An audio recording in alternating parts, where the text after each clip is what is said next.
Jadi wajah sebelah kanan itu terasa nyeri seperti tersetrum. Itu sakit sekali.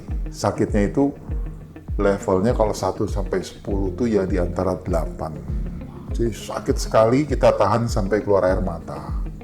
Tapi kadang tersentuh sedikit aja sakit. Kalau lagi kambuh ya, kalau lagi kambuh itu tersentuh sakit. Bahkan kena kipas angin atau kena angin bertiup itu sakit sekali. Jadi kita harus mencari ruangan supaya nggak tertiup. Jadi pasien ini datang dengan keluhan sakit atau nyeri pada wajah sebelah kanan, mulai dari alis sampai juga ke pipi ke bawah. Jadi sakitnya ini khas, yaitu serangan sakit yang hebat, datang mendadak dan berlangsung sementara dalam beberapa detik sampai menit yang kemudian membaik. Ini memang sudah terjadi sekitar 10 tahunan ada. Tapi kalau lagi kambuh tuh bisa 1 hari, besok sembuh. Bisa seminggu, besok sembuh setelah seminggu. Bisa juga sebulan nggak sembuh-sembuh. Tapi kalau udah lagi sembuh itu nggak rasain apa-apa sama sekali. Normal sekali. Tapi pada waktu kambuh, nah itu sepertinya udah nggak tahan. Nah, pasien ini sebelumnya sudah mencoba pengobatan, minum obat-obatan, dan bahkan sudah dilakukan tindakan radiofrekuensi. Namun ternyata sakitnya masih tetap ada dan kembali. Nah, pada kondisi inilah kita memutuskan bahwa tindakan microvascular decompression menjadi satu-satunya pilihan terapi efektif untuk pasien ini. Tahun kemarin saya sudah dapat pengobatan lain yaitu radiofrequency ablation. Saya pikir kan mereka ngomong, dokter itu ngomong ini tidak dioperasi Pak. Oke, ya udah saya coba deh. Saya kan agak takut kalau operasi. Jadi ya udah radiofrequency ablation. Wah, hilang.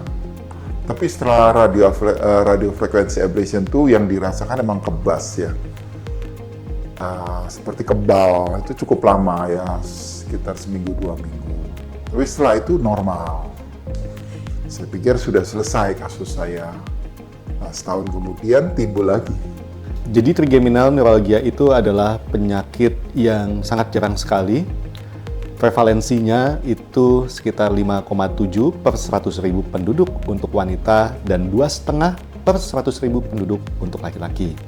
Nah, trigeminal neuralgia itu disebabkan karena saraf nomor 5 atau yang kita sebut sebagai saraf trigeminal terdapat kontak dengan pembuluh darah yang menyebabkan iritasi dari saraf tersebut. Kalau kita lihat di MRI ini, kita bisa melihat bersama-sama ini adalah saraf nomor 5 sebelah kanan yang kemudian mendapatkan kontak dengan pembuluh darah. Ada pembuluh darah yang melekat, berjalan, menempel ke saraf nomor 5 ini, sehingga menyebabkan iritasi dari saraf yang menyebabkan keluhan trigeminal neuralgia.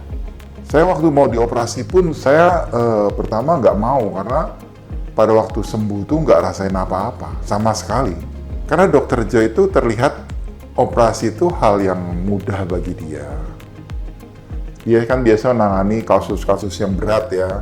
Sedangkan kasus saya ini katanya menurut dia ya ringan, itu cuma nyentuh pembuluh darah sama pembuluh saraf, cuma gitu aja. Jadi cuma dikasih lapisan, selesai.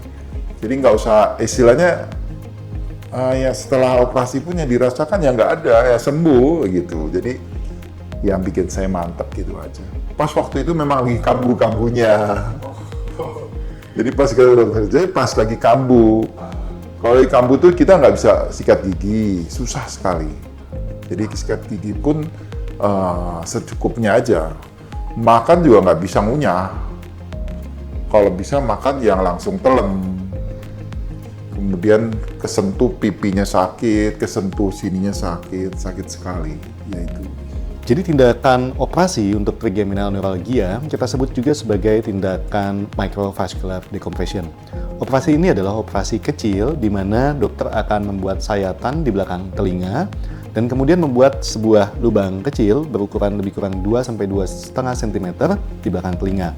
Nah, lubang ini tentu nanti akan ditutup kembali. Nah, dari lubang ini, dokter akan masuk menggunakan mikroskop dan tentu saja alat-alat microsurgery dan teknik microsurgery untuk masuk ke dalam celah di antara otak, Sehingga sama sekali operasi ini tidak mengganggu jaringan otak sama sekali, sampai kita temukan saraf nomor 5-nya, dan kalau sahabat lihat, ini adalah saraf nomor 5-nya, sampai kita temukan saraf nomor 5, dan pembuluh darah yang menekan saraf nomor 5, dan kita pisahkan.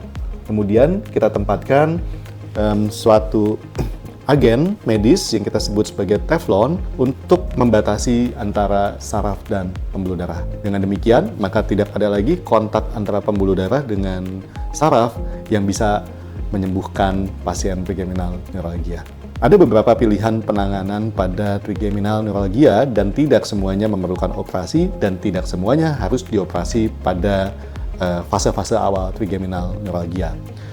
Pada pasien dengan trigeminal neuralgia bisa dicoba dulu dengan pengobatan. Pengobatannya utamanya memerlukan obat-obatan seperti Tegretol atau Carbamazepin atau obat-obatan kejang lainnya yang bisa membantu mengurangi atau menyembuhkan rasa sakitnya. Bila obat-obat dirasakan tidak efektif dalam menyembuhkan trigeminal neuralgia, dokter bisa menyarankan tindakan ablasi, radiofrekuensi, atau juga bisa menggunakan gliserol, yaitu dengan cara menyuntikkan di pipi untuk mengurangi rasa sakit yang diakibatkan trigeminal neuralgia. Bila kedua tindakan itu gagal, maka tindakan MVD menjadi satu-satunya tindakan untuk menyembuhkan penyakit pasien.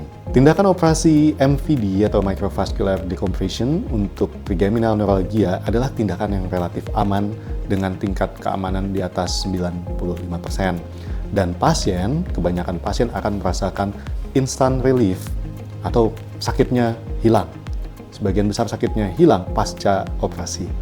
Ya memang udah sembuh. Jadi kita udah nggak rasakan apa-apa. Setelah itu Dr. Joy juga bilang karena kita di Solo, silakan WA setiap waktu. Jadi kalau ada keluhan, ada apa, langsung di WhatsApp dia juga langsung jawab. Jadi kita nggak perlu kesini. Kecuali kalau, wah ini harus datang, baru saya datang gitu. Tadi udah dicek ke Dr. Joy, sudah baik. Saya tanya perlu vitamin atau obat, tidak perlu.